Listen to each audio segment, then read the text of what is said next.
सभी श्रोतागणों को प्रभु यीशु मसीह के मीठे मधुर नाम में मसीही नमस्कार। मेरा नाम जेम्स है।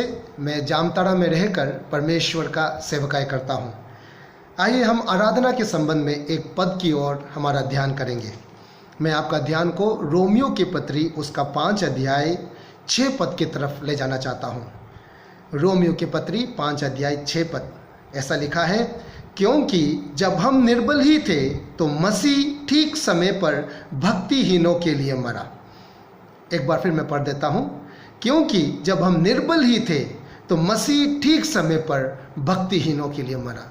कितना खूबसूरत पद है, देखिए ये पौलुस जो स्वयं कभी रोम नहीं गया था, रोमियो के विश्वासियों को उत्साहित करते हुए इस पद को लिख रहा है।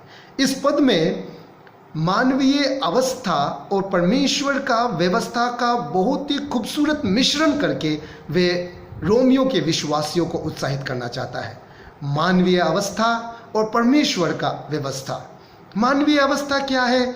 हम जानते हैं 3 अध्याय में पौलुस इस बात को प्रमाणित करता है कि हम पाप में मरे पड़े हैं, हम अधर्मी हैं। लेकिन इस पद में जरा गौर कीजिए, यहाँ पर हमारा अवस्था को और ज़्यादा दयनीय रूप पौलुस ने दिया है।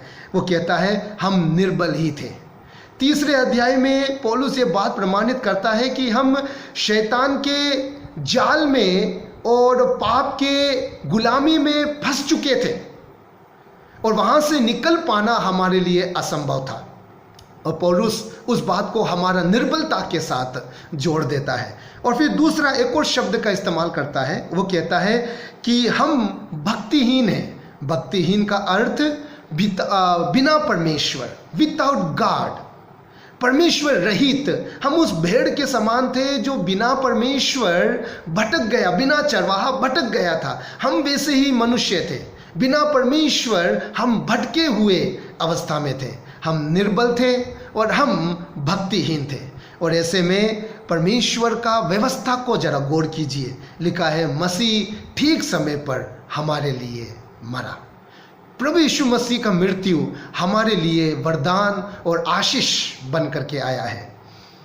मैं 3 बातों को आपके सामने ला करके जल्दी से रखना चाहता हूँ कि मसीह का मृत्यु हमारे लिए वरदान कैसा है। सबसे पहला, अगर आप गलतियों की पत्री उसका 3 अध्याय 13 पद पढ़ेंगे तो वहाँ पे लिखा है कि यीशु मसीह हमारे लिए श्रापित बन गया।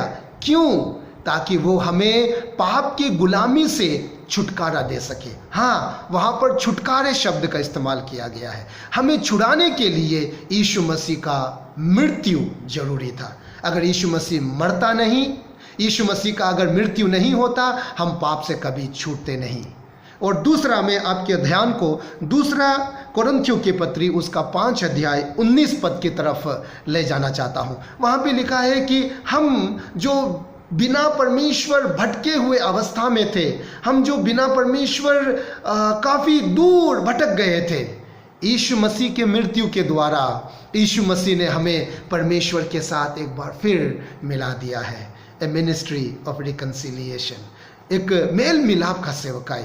उसने हमें परमेश्वर के साथ मिला दिया है। यीशु मसीह का अगर मृत्यु उस समय में ना होता तो हम कभी भी परमेश्वर से मुलाकात नहीं कर पाते। हम अभी भी अपने पापी अवस्था में ही पड़े रहते। मैं तीसरा शब्द को और तीसरे आशीष को आपके सामने लाकर रखना चाहता हूँ। वो है 1 यूहन्ना 2 अध्याय 2 पद। 1 यूहन्ना 2 अध्याय 2 पद में प्रायश्चित शब्द का इस्तेमाल किया गया है। प्रायश्चित, प्रोपिशिएशन शब्द का। और इसका अर्थ अगर आपको जानना है तो इसका अर्थ होता है किसी के क्रोध को शांत करना।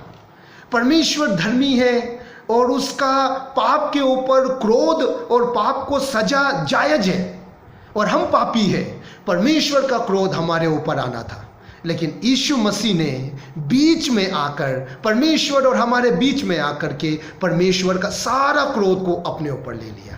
जो मृत्यु हमें सहना था, जो सजा हमें मिलनी थी, यीशु मसीह ने अपने कंधे के ऊपर ले लिया।